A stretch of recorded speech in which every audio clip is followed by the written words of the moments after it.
Thank you everyone for being with me. I am so grateful for these sessions. I'm so grateful for each one of you, each one.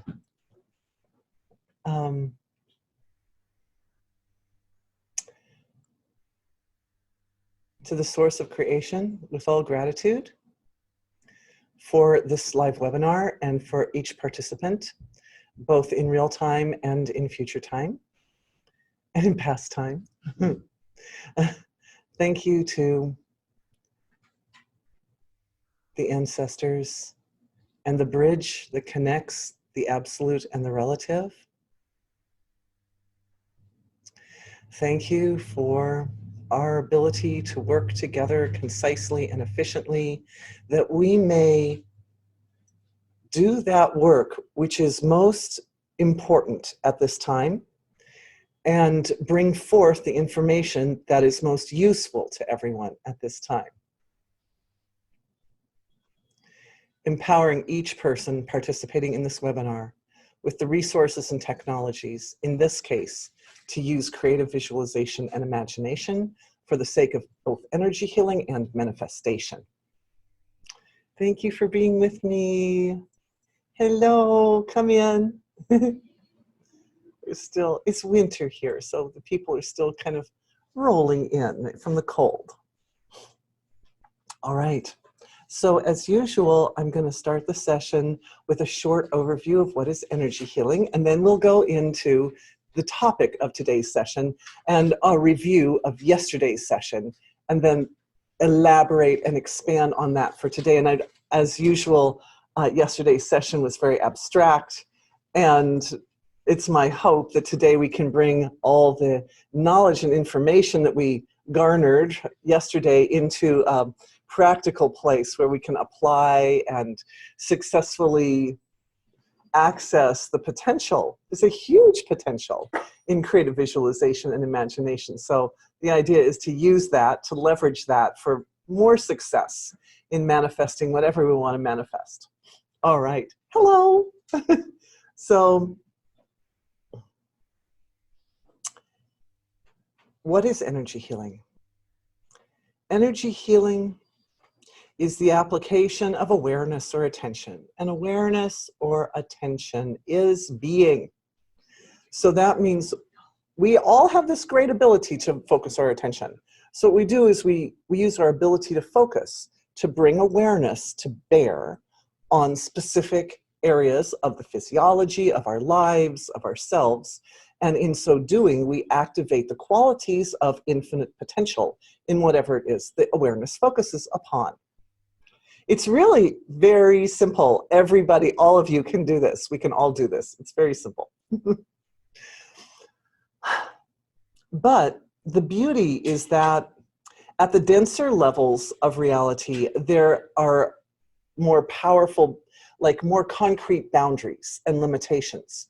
So when we focus the awareness at the concrete level, the changes can be a little slower because we're dealing with denser material. Whereas if we focus our attention at finer levels, more abstract levels, less concrete levels, then the effect is more immediate. And also these finer levels are where the seeds of imbalance reside.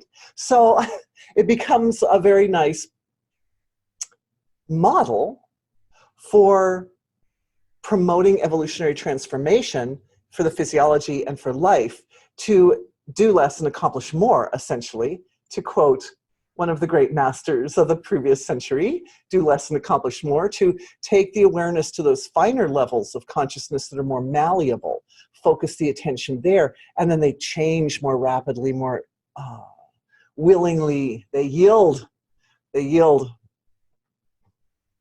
So this is the value of energy healing, is that we can go into the seed or source of a problem and affect it with our attention in a really dynamic way. All right, so this session is about creative visualization and healing for manifestation. And it was a topic that was offered by one of our webinar participants, so hats off to her for the good idea. I was excited about this topic because I feel that there's a tremendous potential in the visualization process that is as yet untapped, because we hadn't completely recognized that potential. So yesterday's session started with a big healing that activated or enlivened a flow of consciousness, which is very highly supportive. One of our participants mentioned that the flow was the flow of Soma, which is really true, but he so aptly and beautifully broke down the mechanics of what was happening there, of how the scintillating quality of the energy was really Lakshmi energy that was supported by Narayana energy. And I'm using these Vedic terms, but the Vedic terms simply represent regions of the causal field, which we possess. And as we put our attention on these various regions, we bring them into the center of focus. And bringing them into the center of focus causes them to become the recipients of maximum nourishment of our consciousness. And so there was a big, long analysis of how the lively structures within the source or within the finest manifest level of creation promote their own self-nourishment through their interaction with our material selves. It was a very interesting point. With the help of a local poet, we were able to enjoy looking at the mechanics of how our existence as humans is absolutely essential for upholding and supporting the fine level of creation where all the administrative functions reside, where all the administrative functions operate. And so we're going to continue to leverage that information in today's session, but I think it would be really nice to come back and become a little more practical today and get into some details of really the nuts and bolts of how do we focus our attention for more effective visualization. By the way, one more point on the names, giving names to the different regions of the causal field. This practice of naming regions of the causal field, any ascended masters, angels, whatever, any names like that, any gods, all those names, that is a way of bridging the connection, our connection with our own causal level of creation, and the area that we have utmost control, which is at the denser level. It's the area where we visualize, right? I was looking at this, and so what I noticed is that the whole visualization capacity sits more or less in the 4 denser levels of the physiology. And mostly the mental body, mostly connected with the mental body, because in the mental body we have 4 levels: avenue of awareness, conscious mind, unconscious mind, and subconscious mind and unconscious mind, in that order from dense to subtle. So avenue of awareness is at a more dense level: conscious mind, subconscious, unconscious. And the whole visualization process sits with the visual field, essentially. So I did a little looking into the neurochemistry of dreaming and visualization, and I had heard somewhere that there are productions of various neurochemicals during visualization, and the DMT was one of them. So I checked that resource. It wasn't as solid as I was hoping or thought it was. So just throwing that out there. So there's some debate. At this point, researchers just aren't sure. However, some of them believe that there is more DMT production during dreaming, and others less. It is my experience that the Ajna chakra, which is responsible for the whole transition between dream and sleep states, we know it does produce DMT. It does. And my experience is that when knowledge from the higher levels of self arrive at the physiology, that this area activates. And downloads are definitely experienced as visualizations. And they can be experienced as in the visual field visualization, or they can be experienced, as we talked about yesterday, the power of visualizing at a deep enough level of consciousness that we're engaging all the senses. And of course, that's a more powerful level. It's not only a finer level, which makes them places or stations consciousness at a level closer to the absolute, but also some more qualities of the absolute, right? More resources, but also that's a more malleable level of creation. So definitely the deeper awareness can sit when we're visualizing, the more powerful the visualization becomes.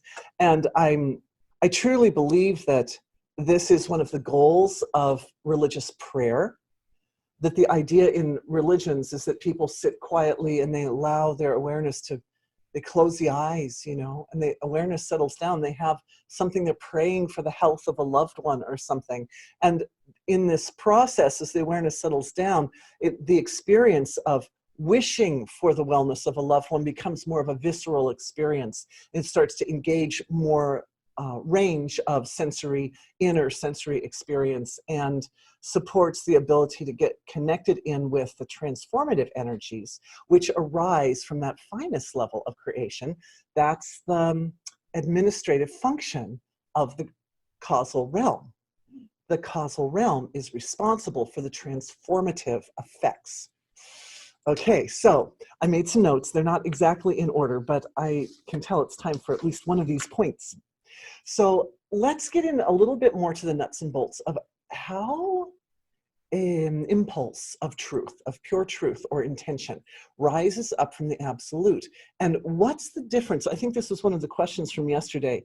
Yes, from Ogden, Utah. She's asking, what's the difference between a visualization that comes to fruition and a visualization that just remains abstract or virtual? This has to, okay, so the administration takes place at the finest level of feeling.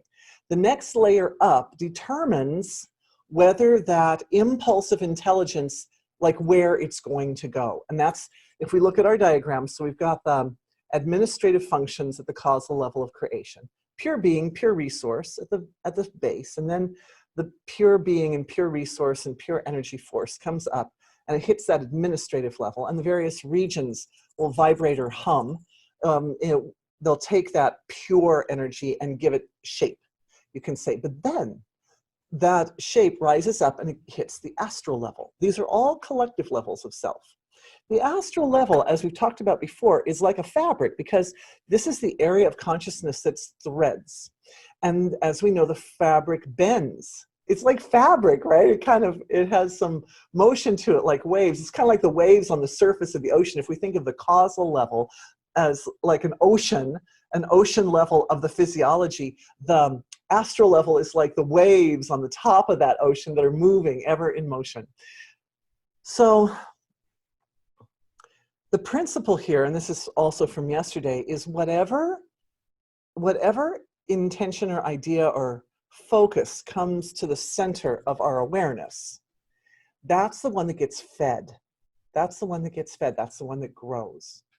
So what the astral body does is it has this ability to influence the direction. Think of it like the spin. Or maybe I shouldn't bring in physics right now. I need to go talk more physics before we bring in spins, I guess. But it definitely, these impulses that rise from being have the ability to spin back into the ocean of being, or to spin out to the surface. However, it's not as simple as that. There are pillars. At the astral level, at the ocean-like level, there are, think of waves in a river. If there's a rock at a certain point in the river, it will always cause the wave to take a particular shape in that area, even though the water is constantly moving. In that one area, the water will always take a particular shape. Well, the intention that's behind, and the intention comes from us. This is the part we control. The intention will color the flow of energy in such a way as to either allow either to give it the power to fold back into being or to move forward. And the power, and this is beliefs, this is where beliefs come in.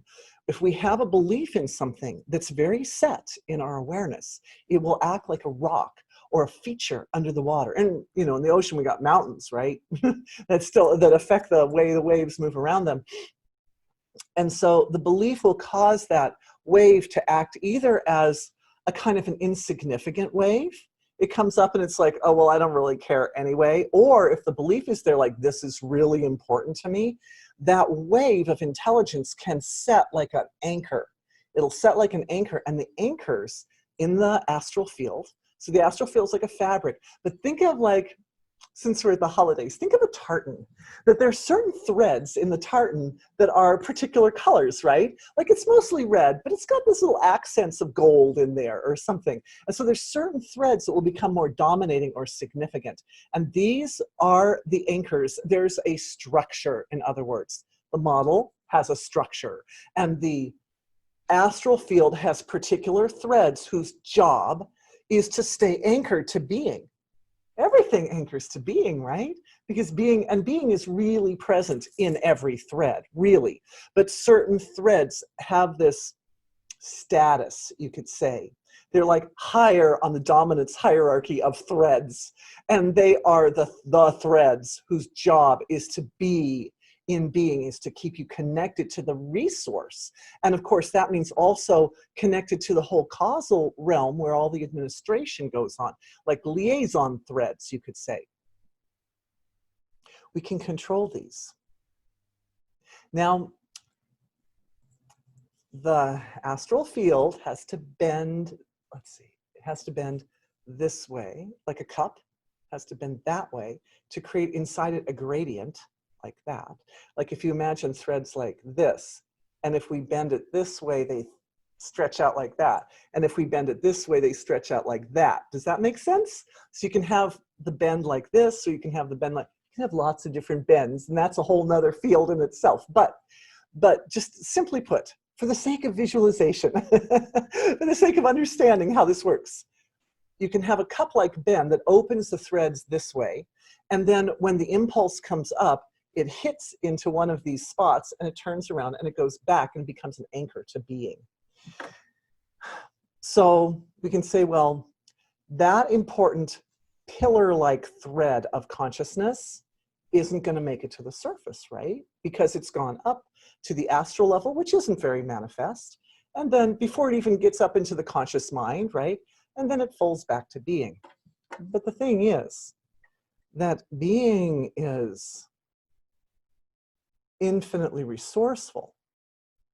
So what this does is it feeds that thread and it makes it a big, solid, heavy-duty anchor or foundation around which many other threads cluster and grow like branches on a tree. And we know that when a desire manifests at the surface of creation, at the full manifest, like the real McCoy level, that it really takes many, many laws of nature and many environmental factors are required to support that thing happening, for you to be at a certain place at a certain time. Many small factors have to be taken into consideration. So what this pillar does is this goes along with a premise from, oh, excuse me, this goes along, my knit bracelet's so big. It goes along with this premise from like The Secret, that you have to have a desire and then let go, right? We've all heard that. Oh, the most powerful desires manifest when you let go of them. Well, this is the mechanics, folks, of how this works, is that when the desire starts to come up and you direct it back to source rather than just springing it forward, what it does is that desire becomes a rock in the foundation of a building which you're building, which the manifestation process really requires a lot of support. You know, it doesn't, it's, the whole environment needs to be behind desires in order for them to manifest well and to that fullest level of satisfaction. It's important. So we've been going already a few minutes and haven't done any healings. I'd like to do, let's switch gears a little bit and do some healing for this. I'm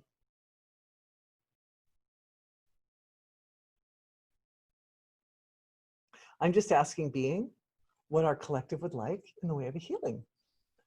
And the answer that's coming back to me is, how can we enhance our inner vision abilities so that we can all clearly see these finer levels of creation? Because when we are able to consciously perceive and recognize them, then it's way easier to focus attention in a very concise and effective manner.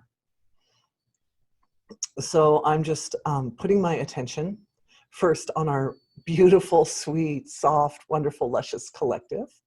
And through all of us, going in, I'm entering through the, just entering awareness through the sense of sight and into the third eye area, the Ajna chakra.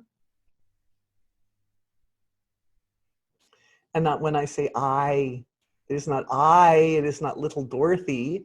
It is just the I of being, which has that ability to transfer and to see into the sense of sight.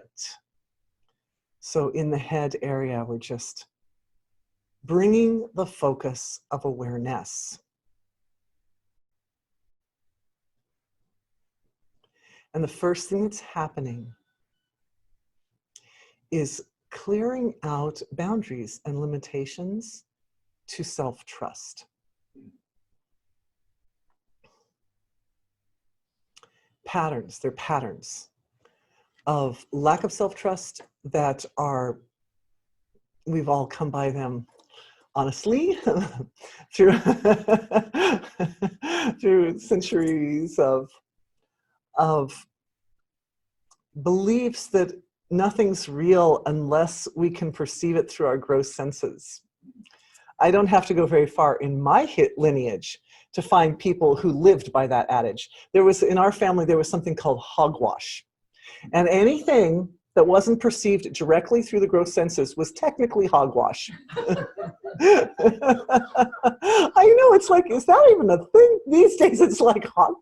But anyway, yeah.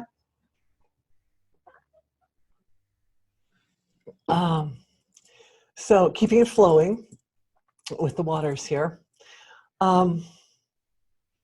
Lovingly embracing these heavy beliefs that acted as foundation stones, right? These were the foundation stones. Anything I don't see through my senses is hogwash. That was like a foundation stone for people in my family I know back very recently, just like 2 generations. And we can imagine that the nature of human existence feeds into that illusion, the illusion of witnessing reality through a human nervous system that sees time as linear, that has a little senses of perception that only see small slices of reality. So with utmost compassion and appreciation and reverent love for the ancestors, we are being that expression of compassion and mercy, adoration, which allows them the dignity of loving and feeling loved as we gently offer the perspective that there is more. This is affecting the molecular level of the physiology. This helps the ancestors, but it also helps our physiologies. It supports a reconstruction of the actual neural connections and tissues that are responsible for, or that sit in the area of the body associated with perception. And as we recall, yesterday we also talked about a connection between ancestors and the area between the solar plexus and the navel, or the solar plexus, 2nd and 3rd chakras, essentially, which brings me to another question. But I want to make sure that we finish up our healing session as well. But this question ties in. There's an area called Shenshu, which sits down between the solar plexus area and the 2nd chakra area. And what we found yesterday was this was the point of maximum autonomy over the creative expression. And of course, ability to draw upon creative energies is an essential player in creative visualization and imagination. And what's happening, it's very beautiful, is in the Shenshu area, I'm seeing the establishment of a Dharma matrix. Dharma power of the Dharma matrix is to bring stabilized truth. Stabilized truth. Checking everyone's Shenshu, allowing awareness to go there. Truth. Truth gives rise to trust. And trust is essential to make the necessary changes to allow some pliability and some flexibility, to allow a person to let go a little bit of their old belief systems and to relax into a broader perspective, which aligns better. And I'm having to bring that one all the way out to the surface. Sometimes I don't say these things, but it aligns better with the reality of the universe, even though the senses don't always tell us that.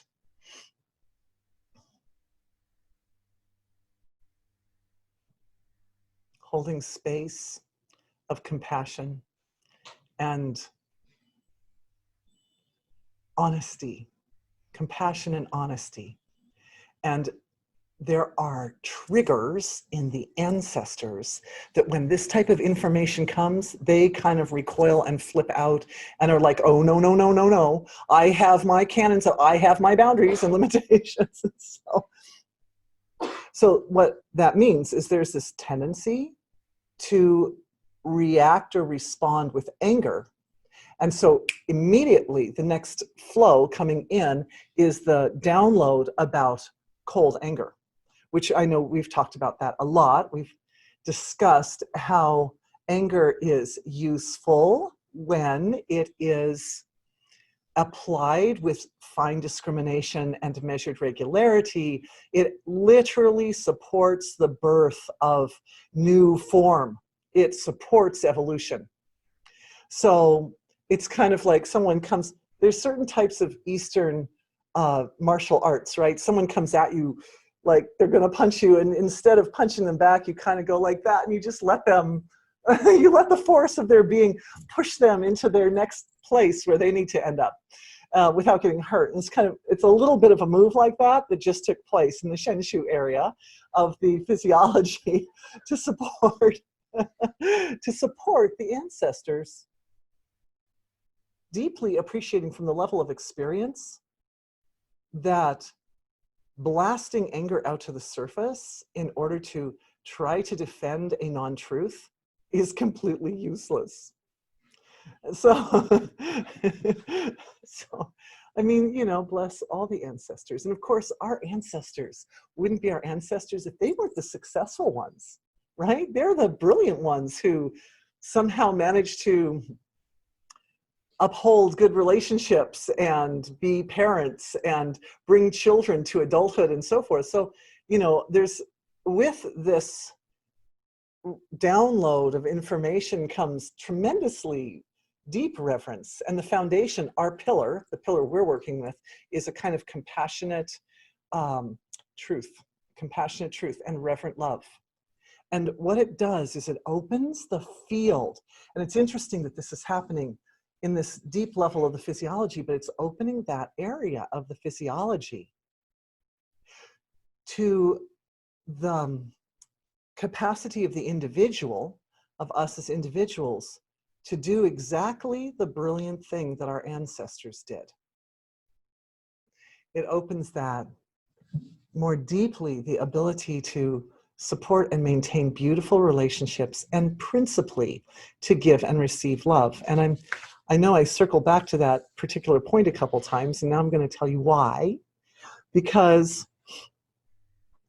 I saw a beautiful interview of one of the great video personalities of the last century, Mr. Rogers, And it was so beautiful. He's so beautiful. And thank you to my dear girlfriend in Croatia who sent me that interview.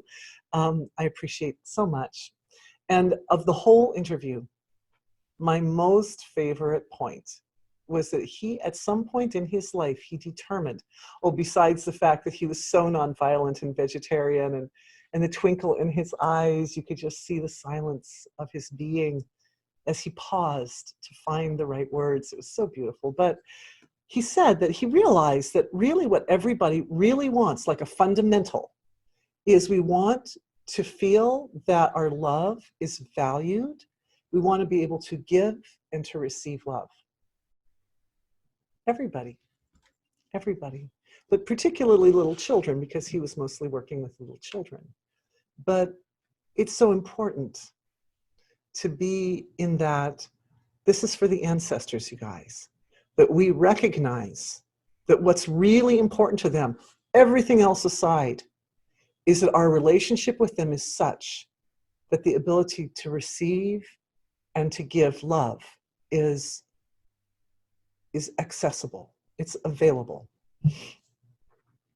And as that goes into the belly area of the body, it helps and supports all of our ability to love ourselves as well, to both produce and receive love, and from a very deep kind of primal level of the physiology.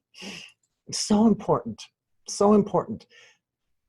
When the self-love is genuine and the individual puts their own care, the care of the body, the precious body, without which the administrators of creation would have no food, right? Without which the administrative level of the physiology would wither away and die.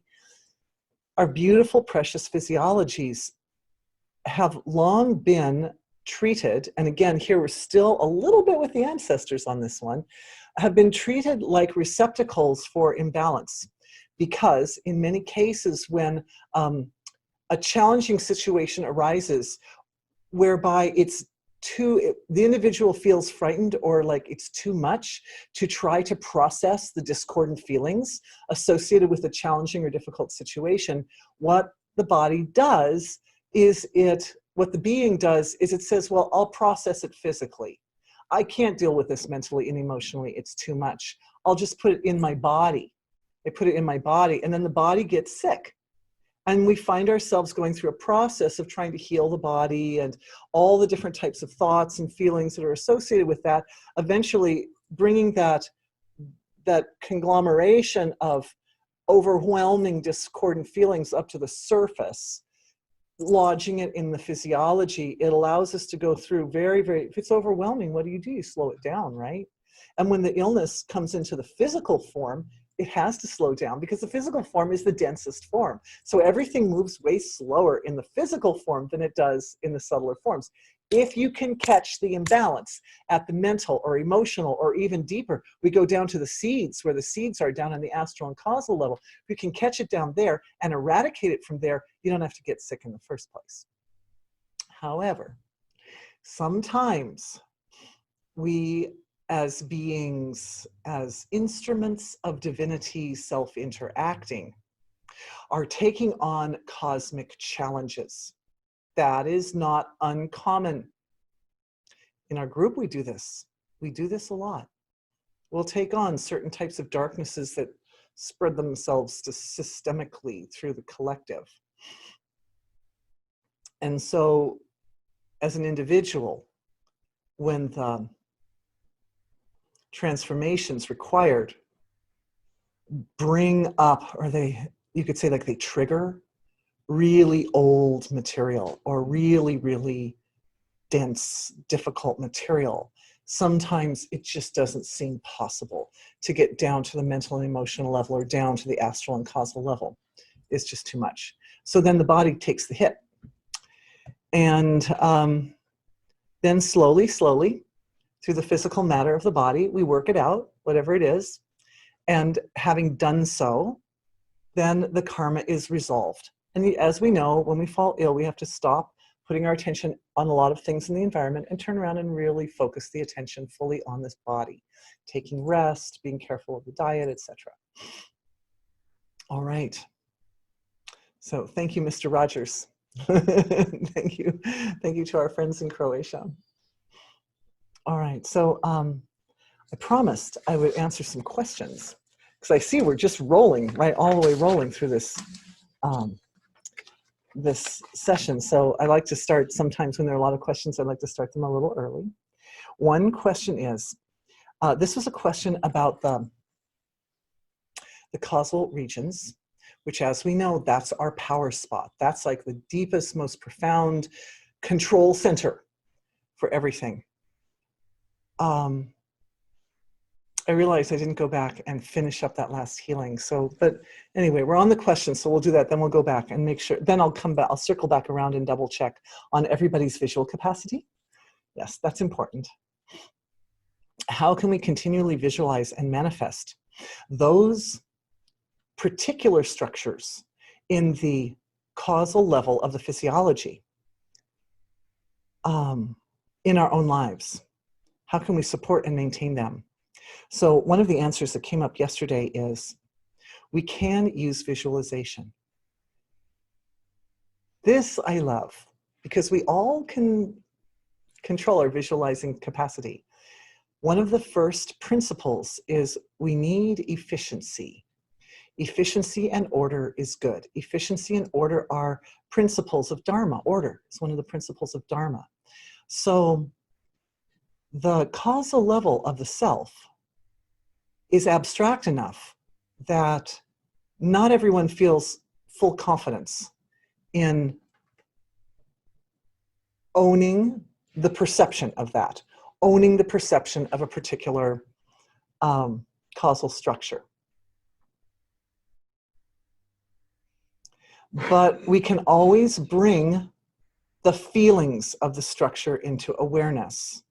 Now, here at this point in our webinar, what we're doing is we're going to interface a little bit.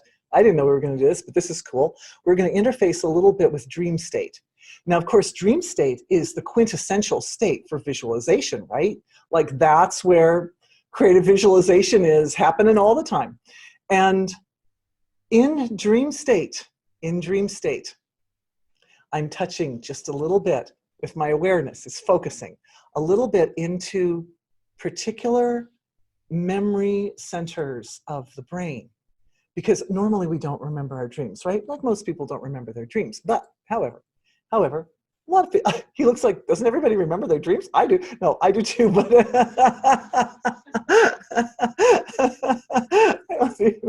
anyway, for those who don't remember their dreams,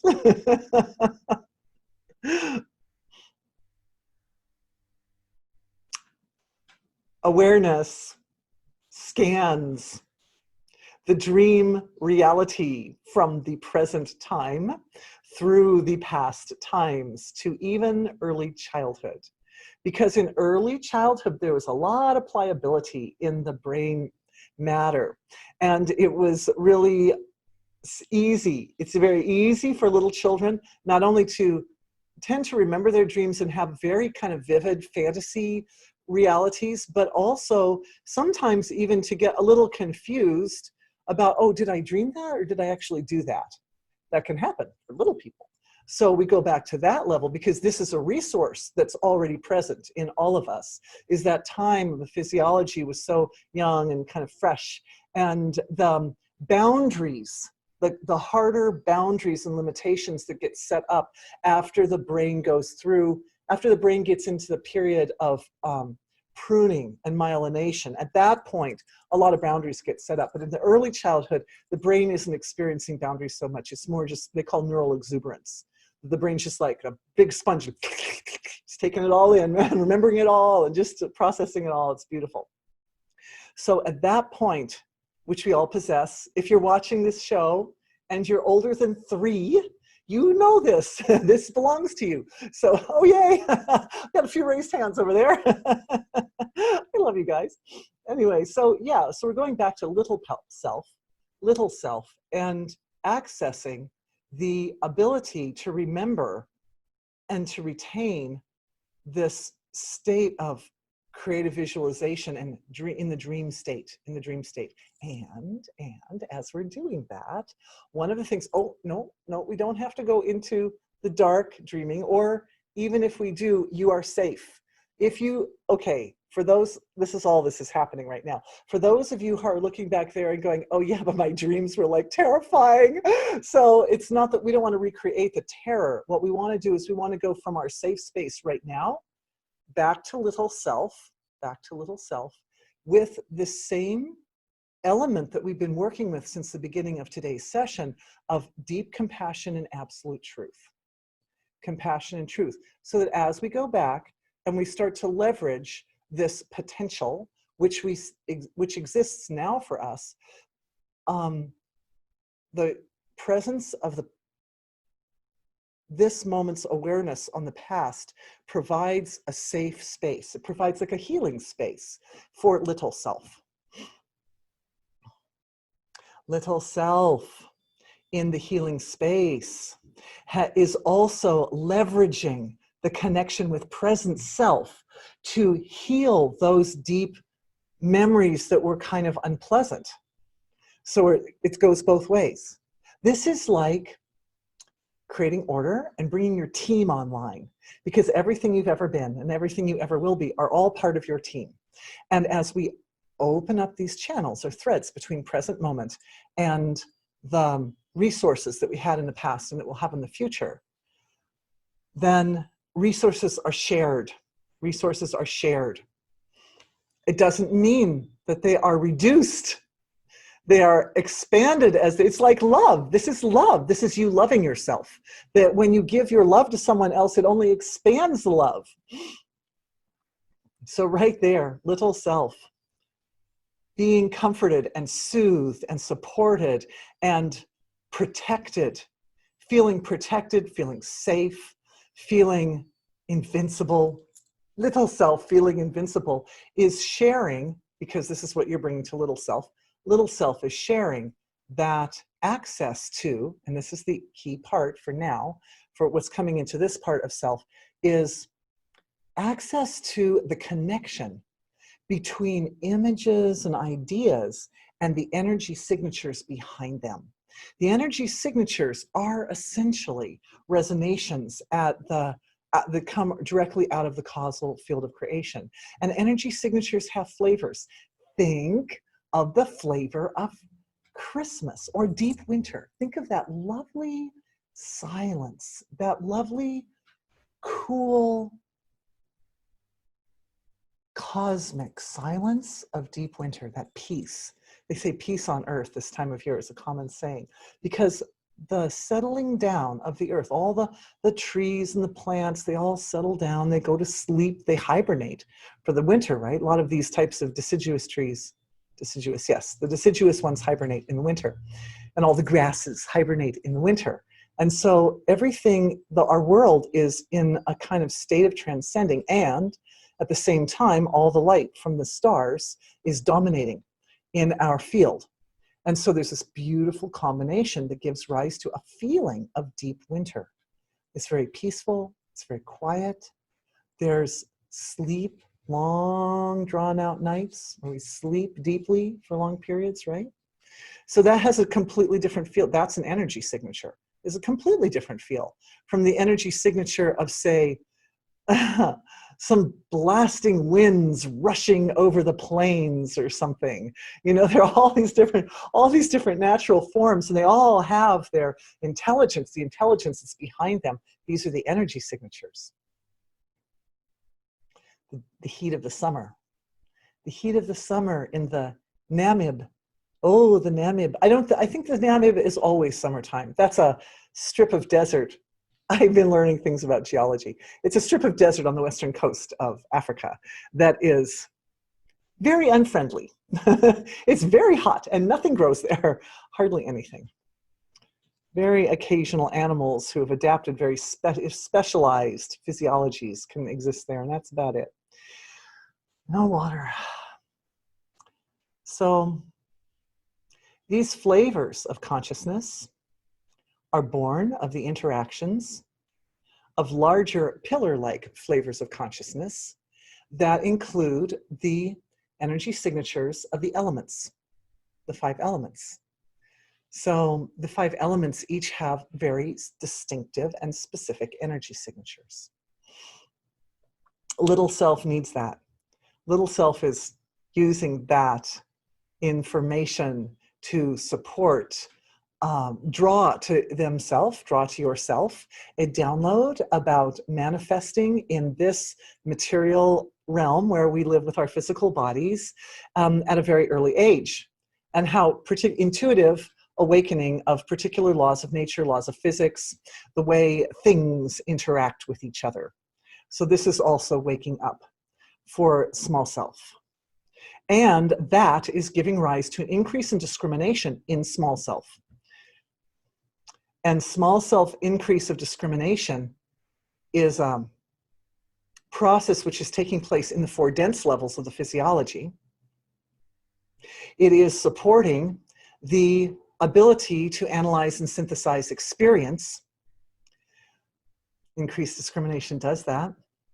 And thus, it is resetting the trajectory of small self to have a broader perspective on life experiences from the time that you're rather little, and I'm seeing everybody here around like toddler age to about 3 is where this healing is taking place, going all the way forward into this time.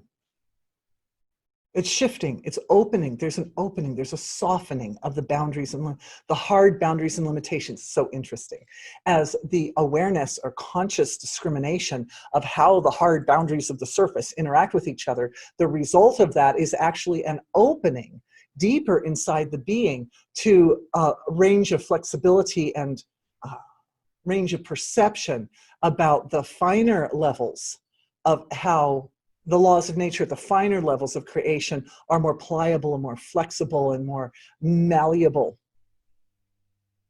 That's really interesting, because I feel that this shift that's taking place at all of us at age 1, 2, or 3, around in there, all the way forward into the present time, this shift is also oiling up the channels of inner visualization. It oils up the way that our finer senses of perception exhibit their potential. And of course, when we're talking visualization, the sense of sight associates with fire. It associates with fire. So that means subtle reality of fire. Fire is the transformative element. It creates change wherever it goes. And the fear, we were clearing a big fear earlier, remember, as we went back to small self, and small self was like, oh, some of my dreams and visualizations are scary. And so we're clearing a layer of fear right in there at a very fine level of the visual field of impression. And the aligning the fire element, the subtle fire element, is the subtle elements are called tanmatras. Yes, tanmatras, yes, their subtlest form. And the fire element with, again, with Dharma, and it appears that all 5 of the elements at their deep, very abstract tanmatra area are, they're pillars, right? Because these are energies that come up and then fold back into being. They are under consideration. They are supported to take on ideal form. Yesterday, I just referenced briefly that in the creation, there are all these blueprints and forms. There are all these archives of forms, all the seeds of all the forms in creation. These 5 elements, in order to work together with maximum efficiency and to be optimally supportive of the denser forms which they give rise to, this healing for the tanmatras, for the 5 finest level of the 5 elements, is creating an adjustment in the physiology associated with the balance of the doshas in the physiology. So this is really a healing for doshic balance for everybody.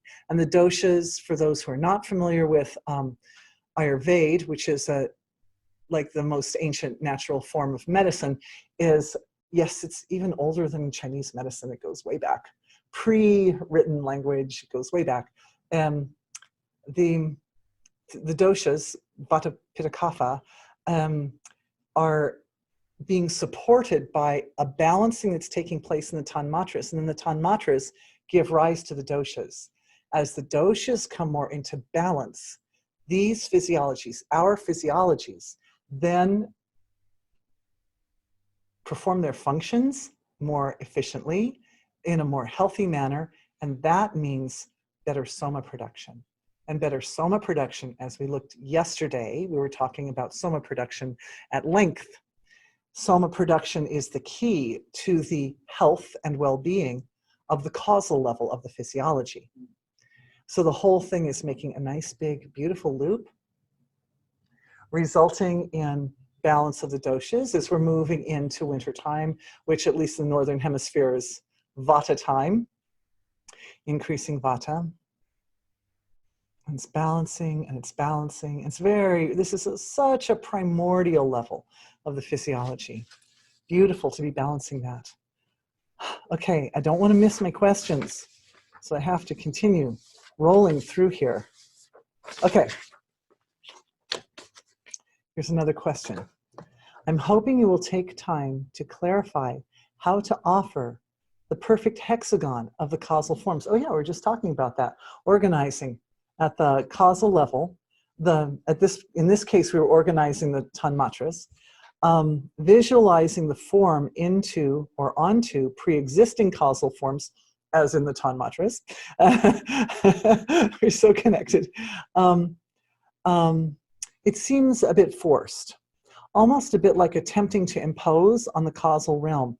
I love that point, right? Because we have our visualization, but the creative visualizations are taking place way up here at a dense level. Here we go, at the intellect, kind of the mental, and sometimes emotional level. Sometimes we have a visualization that has some feelings that go with it, but that's a really gross level. So where is the balance between creating something which we all feel pretty comfortable visualizing up at the gross level, but then it imposes on this deeper, more administrative, like very powerful level of our physiologies, which it seems, what I'm reading in between the lines is, it seems that we should give deference to the causal level of our body, that the causal structures should be the ones who are ultimately the decision makers. After all, that's where all the laws of nature reside, and it's from there that the transformations that occur out in the relative are administrated. So who am I? Who am I in my little mental and emotional body to say, you need to take on this form? So yeah, it's a super good question. Well, I'll go ahead and read the rest of the question, then we shall answer. So your comment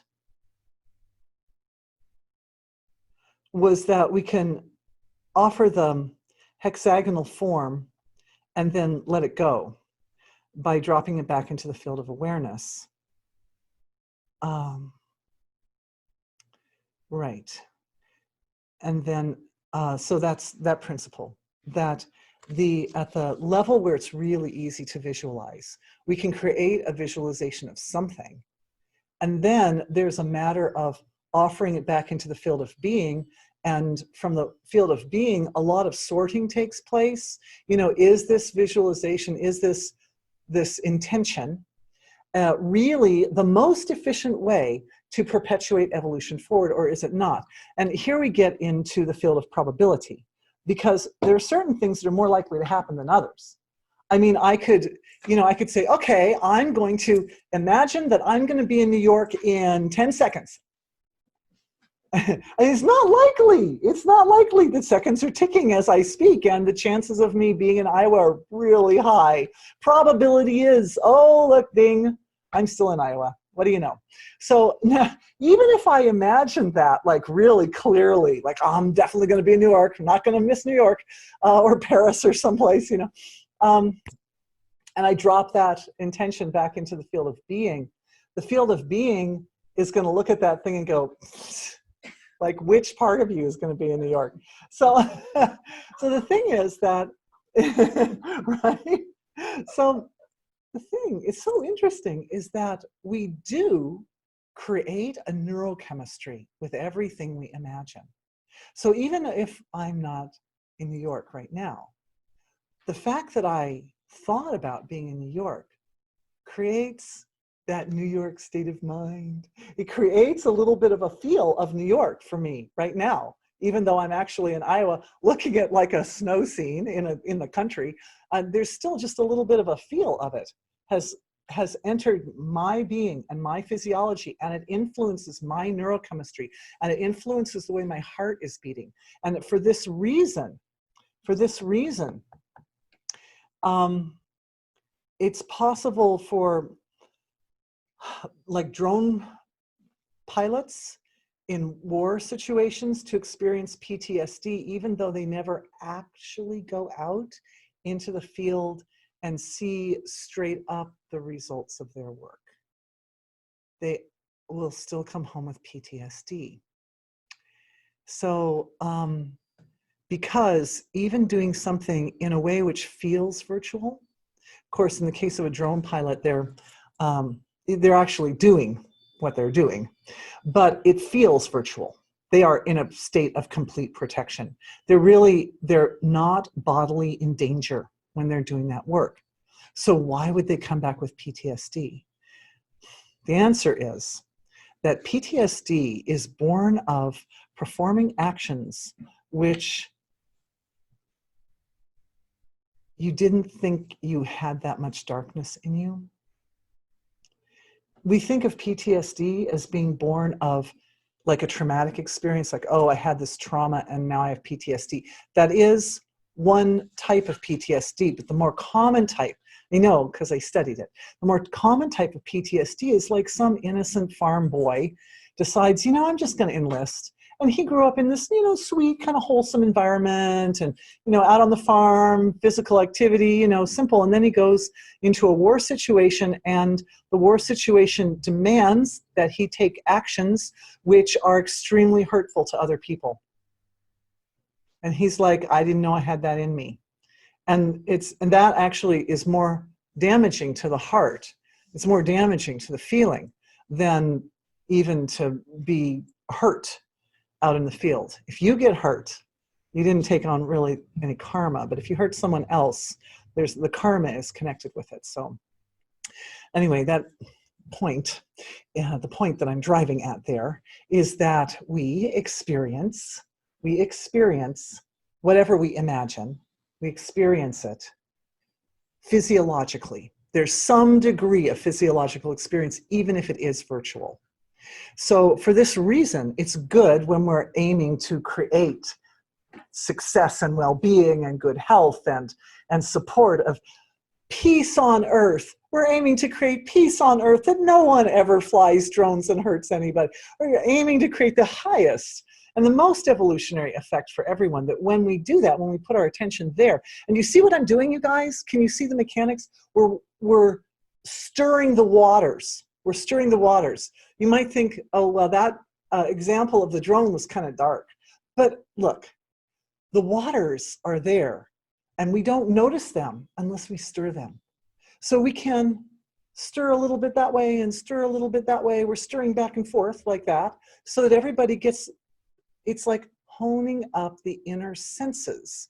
So we can feel this, we can feel that. What are we doing? We're leveraging the negativity of war for the sake of evolution.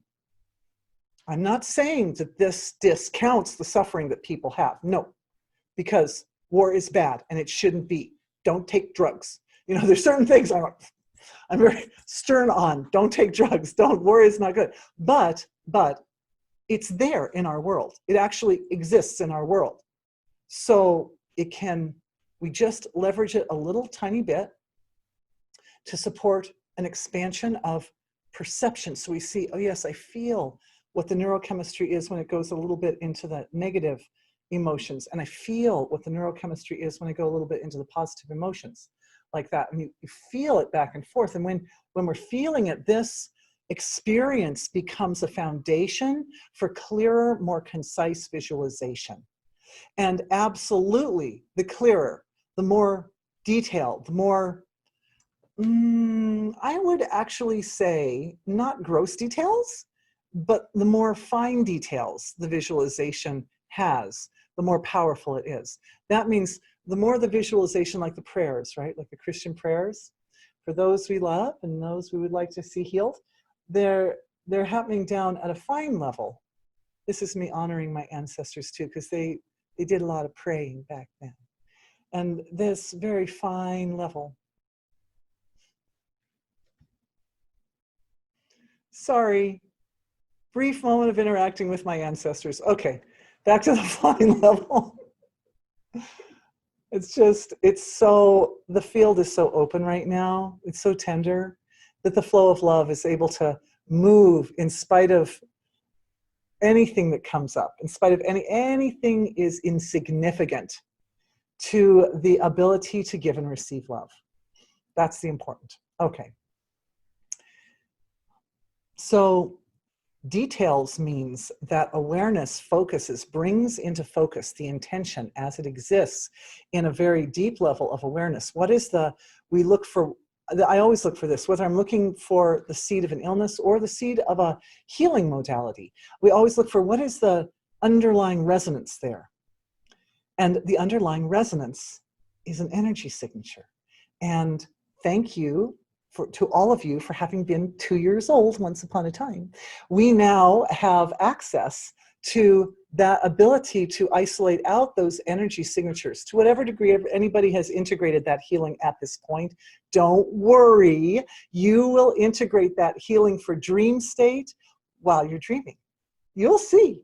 You will do it more when you're dreaming. You'll have the dreams and have some vision of being somewhere, like maybe in a library in a big university or someplace, and there'll be a feel to it. And you'll be like, yes, I get it. I get that there's this feel, and this feel creates this neurochemical reaction or response in my physiology. And it becomes possible to start to play with those energy signatures, which are self-produced at the fine level of visualization. It's very powerful. It's a great upgrade for power of visualization. When that very powerful visualization sits near the source of creation like that, and it bounces in and out and in and out and in and out of the field of pure being, this gives it tremendous power, tremendous access to all resource and infinite ability to expand, and to infinite ability to draw all the resources around it from the relative as well as from the absolute. Then it becomes like a central focus, and the resources are spreading out like branches. Remember we talked about that, spreading out like branches toward the surface, and the roots are in the absolute. Beautiful. Okay, questions coming in all over the place. So let's look at some more questions. Would you please send out a diagram of where the Shenshu is? Yes, we will do that. Yes, we will do that. Yes, I will. I'm going to send also a few links from yesterday's session as well. Thank you. Good question. The ability to pass boundaries into dream state is also growing. Oh, this is coming from an energy healer, by the way, guys. The ability to pass boundaries into dream state is also growing as we get older. So this creative capacity is growing here too. Yes, yes. Would be great to become aware of it and allow it to blossom into community here as well. Yes. And another lady saying the feel is equal to the energy signature. Yes, absolutely. So yes on both of those. Yeah, so one of the main purposes of creative visualization and of dream time is to exercise our capacity to explore possibilities or potentials. Right? So we're in the dream state and we're like, well, if this situation comes up and I respond to it this way, what will happen? So there's a little element in there of letting go, right? Because there's the intention, I'm going to respond to it this way. But then there's also the part where we just kind of sit back and we let that deeper field of our cosmic intelligence bring out the form of how the laws of nature would respond to that action. So you might find that dreams will go in series. Sometimes they go in series, so you find yourself visiting the same place again and again. Yeah, nods out there. And these experiences are the ones that provide us with an opportunity to explore varieties of possibilities. The same goes for visualization in waking state. If there's something that you want and you think, like, say you would like to forge a romantic relationship with someone in your world, but nothing's happened yet. So you put your attention on that person, and you put your attention on the relationship with that person, and then you let the attention sit with that, like in a very sort of sweet and just graceful manner. It just sits. And then do a body scan, because you know whatever you visualize will produce an effect, a neurochemical effect in the physiology, right? So you do a body scan, you see, well, how did it make me feel? Do I feel easy? Do I feel really easy with this situation? Do I feel happy and comfortable and safe and loved and protected, and there's an open flow? Great. Then that means that more attention in that direction, or even attention followed by some small action steps, are likely to meet with success. But if you put the attention, and this again, it brings us back to the principle of probabilities, right?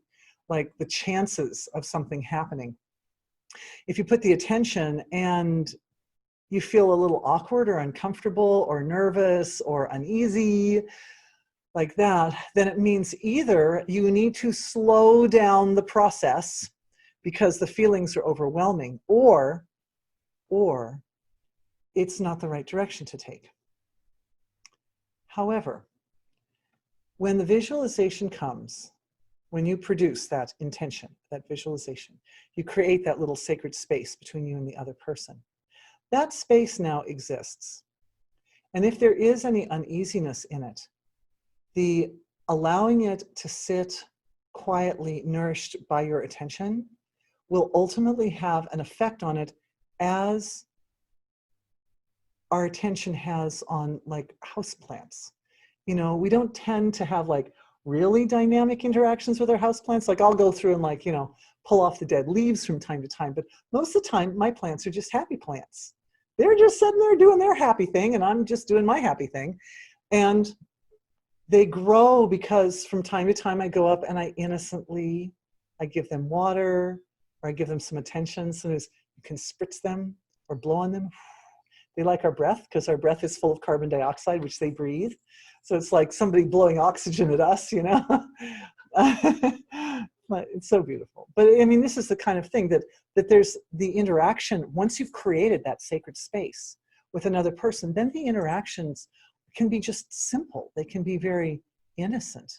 You just go in and you just give a little nourishment, and then just let the laws of nature respond to that nourishment in the way that is most appropriate. If that other, we don't always know, you know, sometimes we see people from a distance and we think we know, but we don't always know what they're carrying. What kind of baggage or something is there? So maybe if it doesn't work out, yeah, right? If it doesn't work out, there's probably a reason. Here's another question. Dear Dorothy, can we do a visualization healing for the first, second, and third chakra areas of the body to master relaxation, pleasure, and surrender? Oh, that's beautiful. And I would say also creativity, right? Because that's also in that area. Thank you for that beautiful question. Beautiful, concise. I'm taking a drink and then we go into it.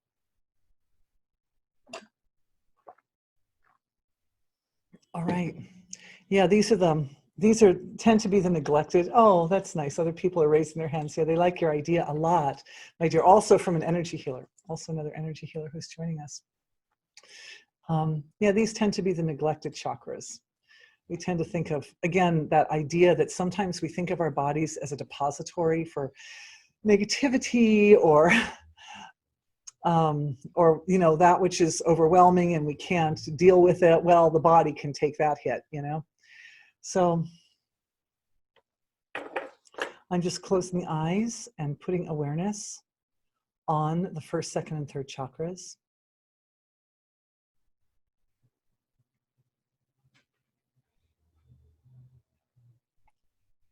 And the first thing is a very tender, recognition and acknowledgement that seems to be penetrating all the tissues in the abdominal area. That means the lower digestion, the reproductive organs, the eliminative organs, the lymph nodes. There are a lot of lymph nodes in that area. Of course, the bones and muscles and connective tissue and fascia. And one of the first things that's happening is a little softening, a releasing of expectation. This is really the working, it's not only the most neglected area of the physiology, it's also the area that works the hardest for us, and that we tend to have a lot of expectations on this part of the body, like walking. Walking comes from the foundation of the lower back, you know, the pelvis. So a lot of things that make our life comfortable and easy, we take for granted in the lower back area, or the abdominal area.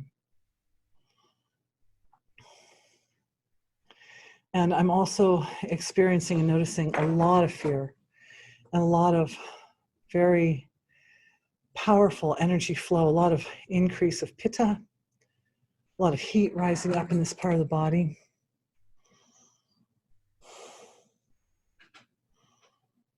The intestines are the seat, one of the great seats of pitta in the body.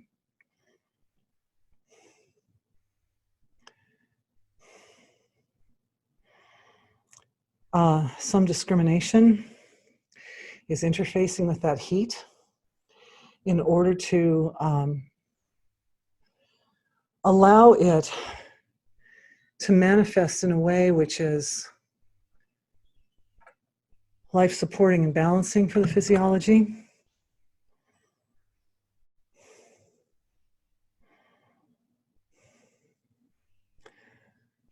Layers and layers and layers of ancestral expectations, judgments, pain are releasing.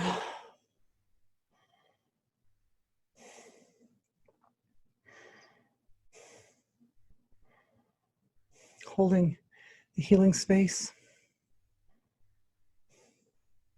Forgiveness.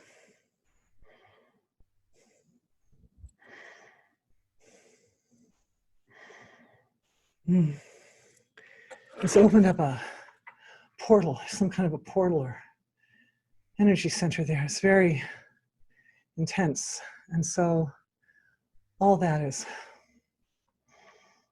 supporting the releasing of access or connections, hooks and cords associated with dark energies. Oh, I love you guys dearly, but I have to say, I personally, honesty, I'm feeling overwhelmed. I can't continue. I'm sorry. I love you. We're 2 minutes out from the end of our session, but I have to stop the meeting. I have to stop the meeting. I have to go into my silence. I'm sorry. I love you. I will continue this in silence. I will, as necessary, send a written report. But I thank you for the question, and we will continue. Thank you. This is the completion of this healing. That was a very interesting, by the way.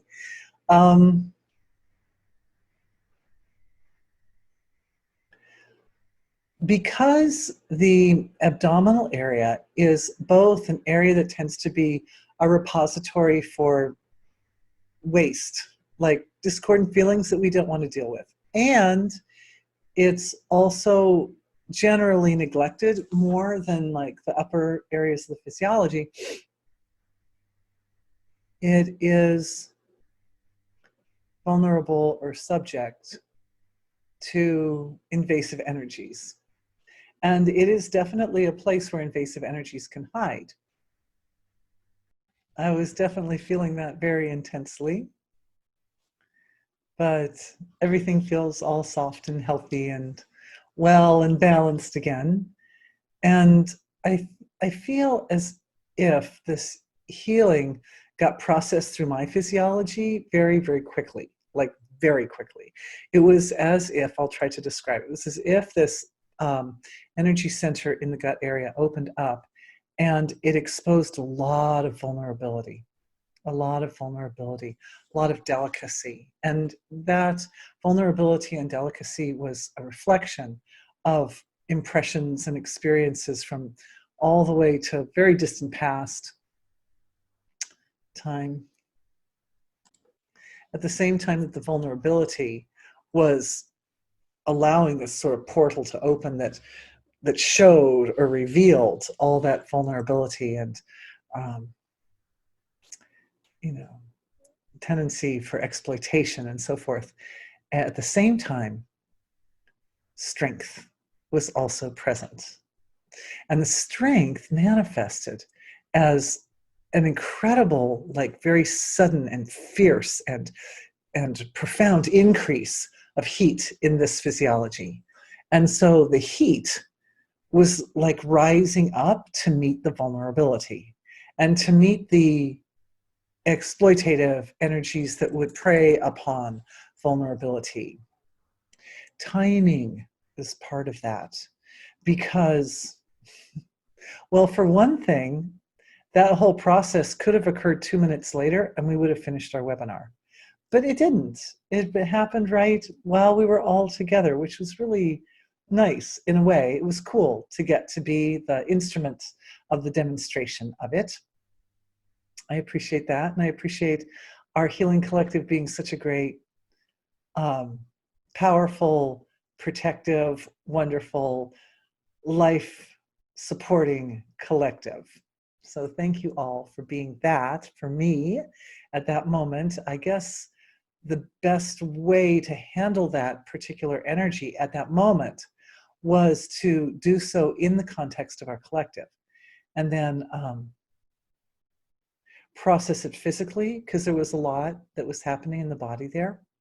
I can tell you right now, this is just a little, like an hour or two later after the webinar ended, I feel wonderful. And I feel that whatever was in the body is just completely knocked out. Like that, the heat was so intense. So thank you for your support during that time. And so many adorable emails came in. I haven't even read them yet. And I'm grateful to everyone for that. So I'm looking forward to going back and reading those. And in the meantime, it's evident that our integrated connection, the integration between divine being and the whole abdominal gut area is like, that's the area where there's the least integration, I would say. And so it's definitely an area that we need to return to. Again, give ourselves a little time. It's good for everybody to have some time to, go in and feel what's going on there, work it through in dream state. Oh, if we go this way with it, what'll happen? If we go that way with it, what'll happen, right? Just like we talked about the visualizations, it's good to, when you have something big and really important that you're doing, and believe me, this is so important.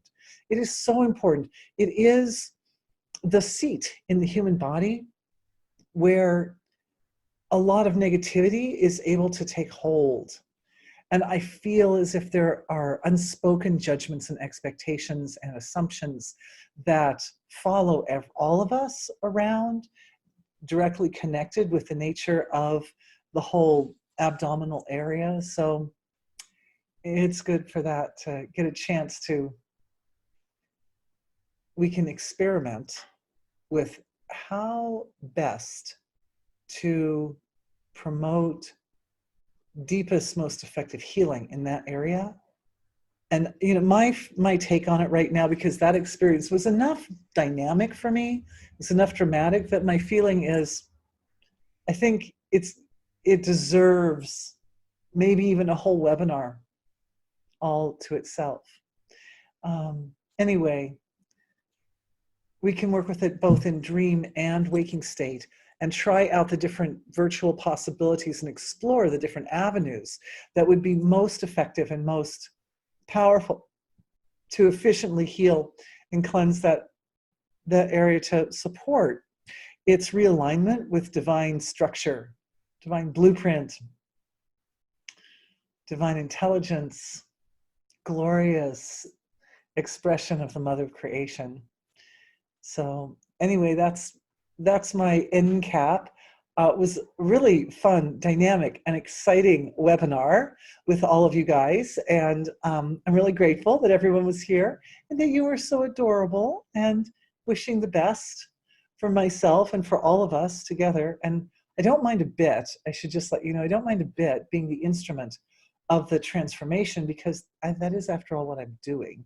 And I knew, even when that situation was rising, I knew it was only temporary, because I had just experienced it twice earlier within a 24-hour period. So I knew it was intense, but it was only going to last like a few minutes. But I did really needed to sit down. I just had to sit down. So glad I did that, and glad you all are very understanding. And I look forward to seeing everybody again soon. Thank you for being with me.